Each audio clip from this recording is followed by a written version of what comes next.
G'day. I said I wouldn't do a cleaning video. Well, I'm here. I'm going to do one due to popular demand.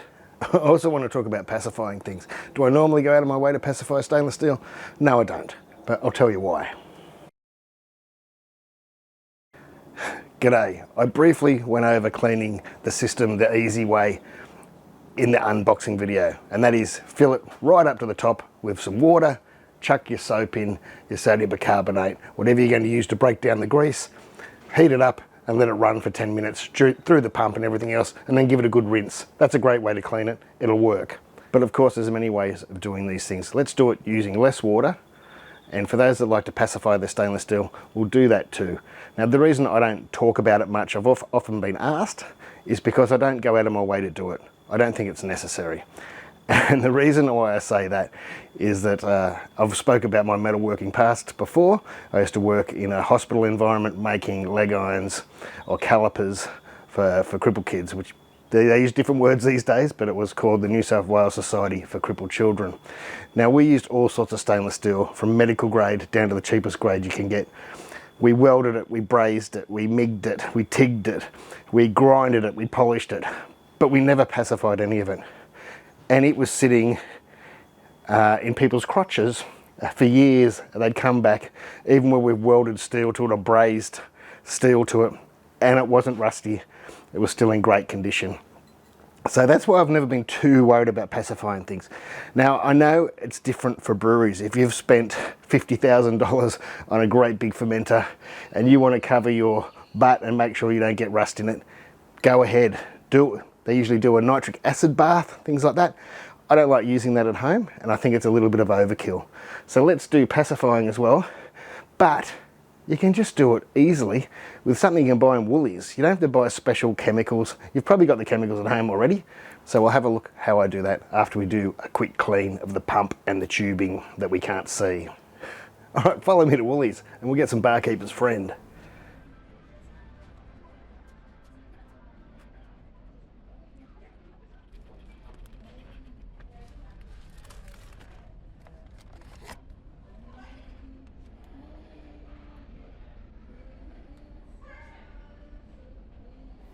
And we're back with barkeeper's friend. Now, a lot of people I even saw on Facebook the other day, someone say that it's oxalic acid. Not in Australia, it isn't. Might be in America still, but it's citric acid. Both will work. Both will work for this. So what do? You wash everything with this. Don't be using stainless steel pads. Don't be using metal steel wool, anything like that. Just a sponge will do it. You can use a 3M sponge, that's fine. Things like these, they are fine. All we're trying to do is wash away any free iron ions. Does that make sense? Iron ions from the surface, and this sort of stuff will do it. All you got to do, put a little bit on and give it a good rub. But when you've done that, rinse it off. Rinse it off, rinse it off really well. You can use another sponge if you want, or the same sponge if you've washed it out enough, and rinse it off. Now the next bit is the most important bit. You never really hear people talk about it. Everyone's talking about using phosphoric acid or star sand or nitric acid or all these scary stuff. The most important thing is the air dry. It really is. That's what pacifies it. This stuff cleans it. Cleans off those free iron ions, but the pacifying happens from air. So once you've washed it, rinsed it, I turn mine upside down, usually my BrewZillas or things that I want to clean and dry, but you don't need to do that. You can towel it out and just leave it open to air. It's the most important step in pacifying, but people leave it out. I don't know why. I think they think the most important steps are clean. Look, they're both important steps, but if you don't air dry it at the end, you're not pacifying anything. And that's why I say I don't really pacify things, not on purpose. I clean things. I use this in the bottom of my G40s, my BrewZillas, in my fermenters. Give them a clean. And if I don't use this in plastic fermenters, because you don't pacify plastic fermenters, but in my stainless steel ones, anything like that, you just clean it, rinse it, and let it air dry. That's pacifying the best way you can. You're not going to sit at home and do a nitric acid bath. That's what you do when you're in a brewery and you've got all these fittings and things you can't get your arm in. You're not going to crawl in the bottom of a massive fermenter and try and scrub out the bottom.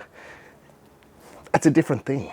We're not that. We're at home. We're at home where we can get our hands in everything. Even my 14-gallon, 7-gallon fermenters, I can get my hands into just about every little nook and cranny. And if I can't, I can stick a little brush in there. And that's all you need to do.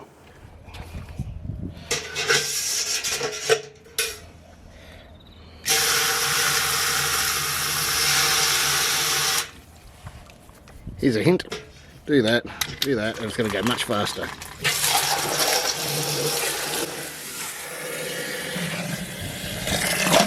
There's 10 litres, plenty.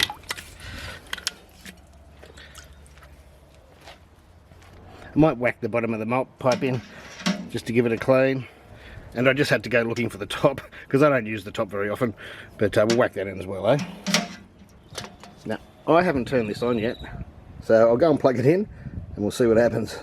I will say one thing though, when you're using these machines that can be auto, always have your return pipe plugged in and have whatever pipe you're going back into your vessel just in case some pump comes on that you don't know about. So I've just turned on the power. I don't know if that screen's going to show up or be readable. It's a bit hard to read out here in the sun. It says current degrees, 20 degrees, connect your device to the internet. We're not connected to any of that yet. Is it going to let me work without that? Oh, I've just seen a heat come on. Always have water when you're playing inside these vessels. When you're playing with these things, you don't know what you're doing.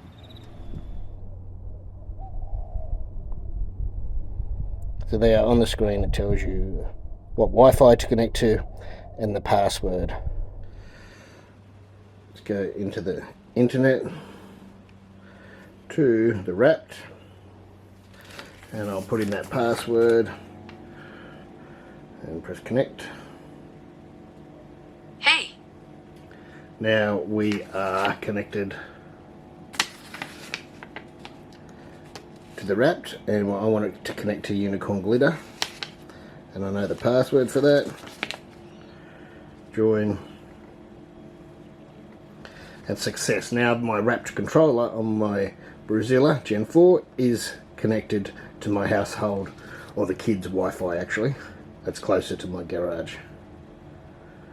And my phone will go back and connect to the usual one. Register your device by pressing the select button to enter the main menu, then selecting register device. Guessing that's that one. And register device.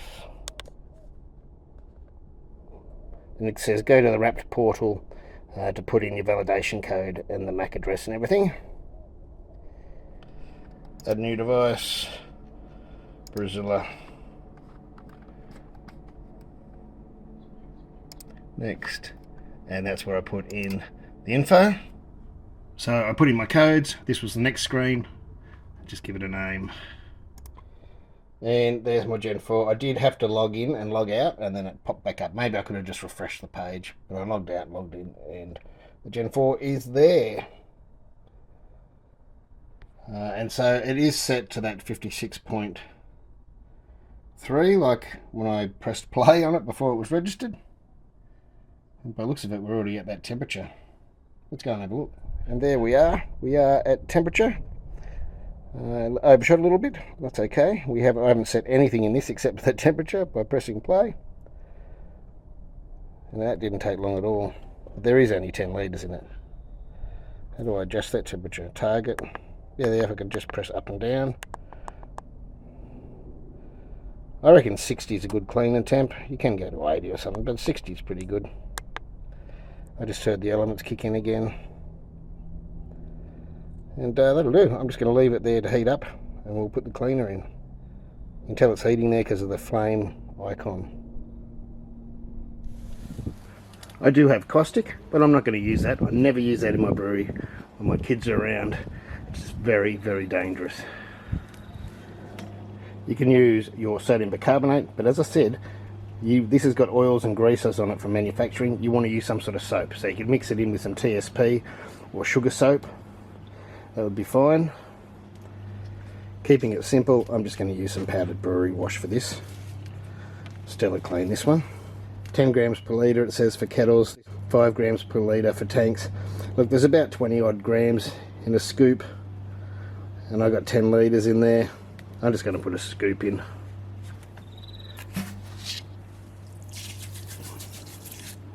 A little bit for good luck.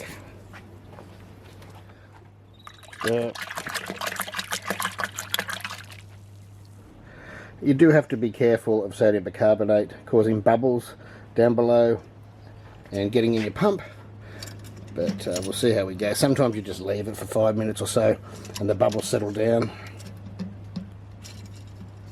Always make sure, as I said before, you have your return pipe in the vessel, so if it does turn on, it's not going to go all over the floor. And we'll figure out how to turn this on. And press play. Press play button to energize device. It's energized and it's at a target. I just don't know how to turn the pump on. What's this button? Is that the pump? There you go. That's the pump button.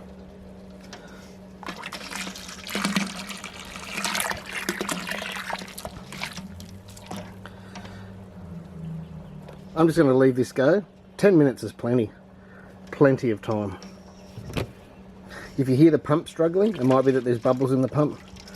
This is having a fine time at the moment, and this will just make sure that all, you know, the pump and the pipes below and the return pipe are all clean, and the silicone hose. So there we go. There's 10 minutes. You could have just done 5 minutes probably. I'm just going to turn the pump off. Now you can clean other things with this water or dump it. I'm going to pump it out. Though, of course, you don't have to use the pump to empty now. You can use the tap. I can just empty out the tap.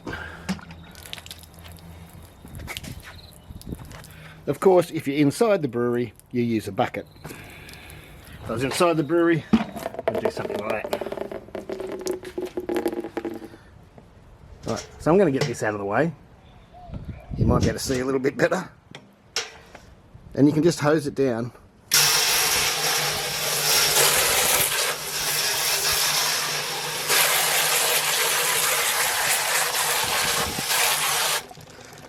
Of course, you might want to take a sponge to those pieces if you really feel like it.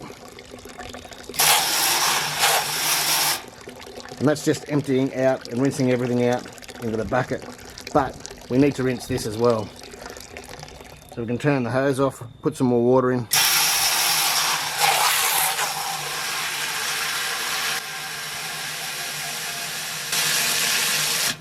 Now, with all my old ones, I'd stick the hose down the hole to hose it out and rinse it like that. They do suggest not doing it just in case you've got a really powerful hose and you can pop off the hoses underneath, then you're going to have water going through everything.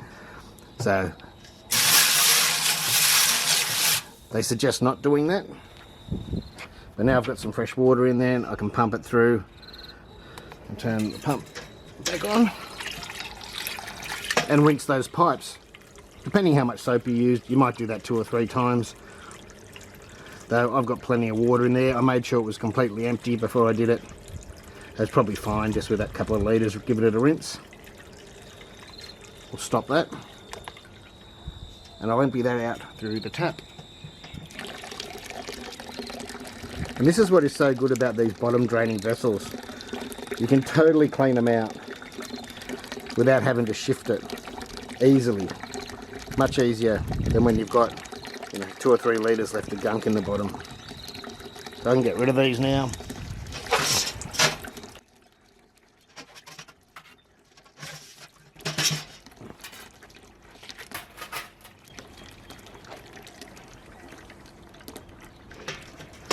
And of course, if you want to, you can turn this off, turn the return arm off, and use the pump to pump out a bit faster. But you don't want to run the pump dry, so stop it. You can do that again.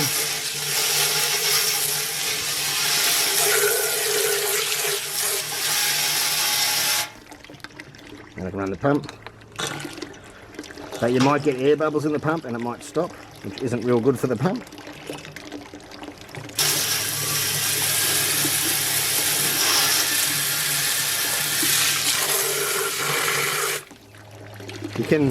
You can leave a mash paddle here to try and block that whirlpool bit, or you can just use gravity.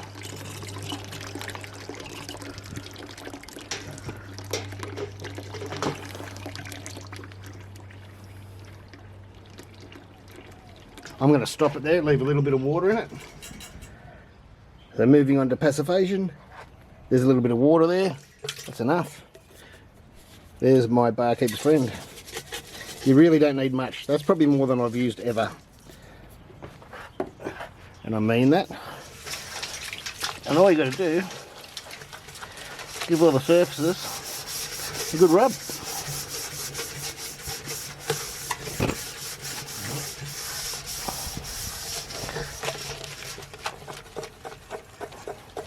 It really is just about a good clean. And can you hear all those iron ions being freed? You hear the souls screaming away.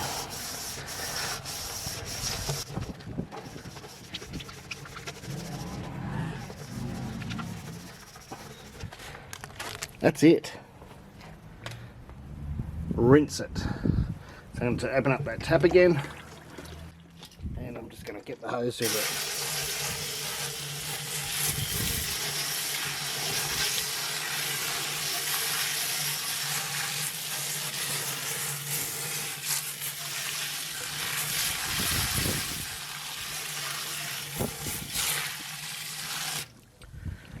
Again, you can use the pump if you like.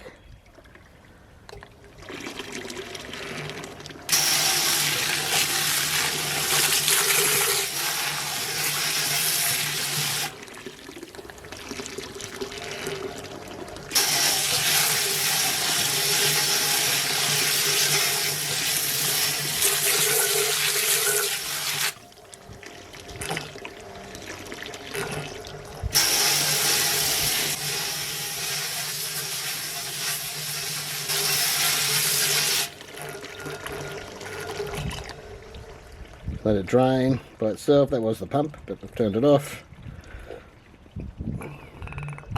And this is exactly how you'd clean it after a brew. So you drain as much as you can out, give it a hose, get your barkeeper's friend in there, give it a scrub, give it a rinse, let it dry. You're pacified every time you're cleaning your vessel.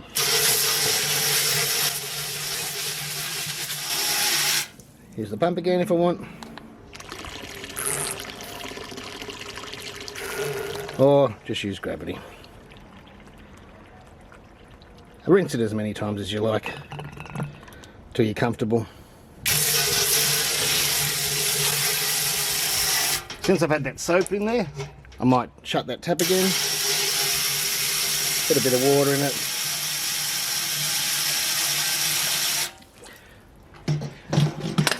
Run it through the pump again this way, just in case, you know, some got down in the bottom there.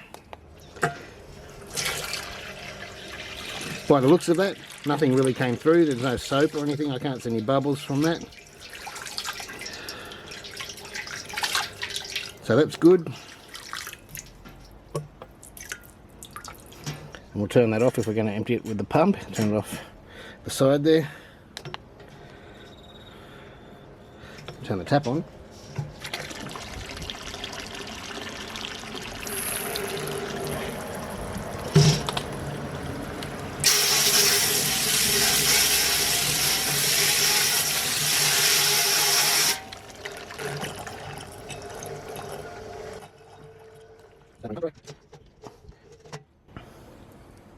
Now I just did all of that and used extra water than I probably normally would, just for you demonstrating and that, and I haven't even got a full bucket yet. And that was with the cleaning fluid from before. There was some I did dump out onto the ground, but most of it went in the bucket. And normally I can clean a whole vessel like this, but you're probably using about half to 3/4 of a bucket.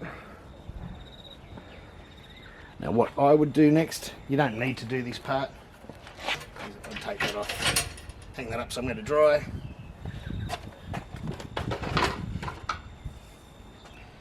And I tip mine upside down. But you need to be careful of this because it's loose. That's what I do. You do not need to do that. You can give it a wipe with a towel if you want to get the excess moisture out, and then just let it dry. A couple of days, a day to a couple of days, it's going to be passivated. The air does it. Now my G40 I don't turn upside down because it's too heavy. It's 35 kilos by itself. So you do not have to turn it upside down. That's just what I do. Do you want to pacify this? It's the same way. It's so easy. Bit of water. It's probably enough soap still left in this sponge from before. But if you want more, you only need the littlest amount of this stuff. And there you go. All you do is go over the whole thing like that, give it a hose and let it air dry. You can do that with all the parts you want to. But normally after a brew I'll just wipe this down, empty it out, give it a wipe down with a sponge, hose it out and let it dry. I won't bother with the cleaner on this, but sometimes on the bottom of a vessel I'll use it on the bottom because even though it's not scorched, you'll see it after you've used it a few times. Sometimes there's just some marks on the bottom. It's not scorching, but it's just from where the elements have been on, and that's where I'll use it. Now if you do have any problem areas that you've accidentally used steel wool on, or you know, sometimes it just happens in the manufacturing process, then yeah, you can move on to heavier things, but there's no real need to. Give it a good clean, a good scrub, and then let it air dry. And if it's stainless, which this is, it'll pacify itself. When was the last time you pacified your knives and forks, eh? After she's air dried for a couple of days, bonza, she's ready to go.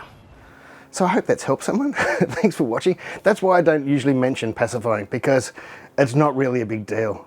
I have not, and I can promise you this, not gone out of my way to pacify any of my equipment. From the kegs I cut up 10 years ago with an iron cutting disc. They haven't rusted. There might be a tiniest little bit of surface rust on the edge where it doesn't matter.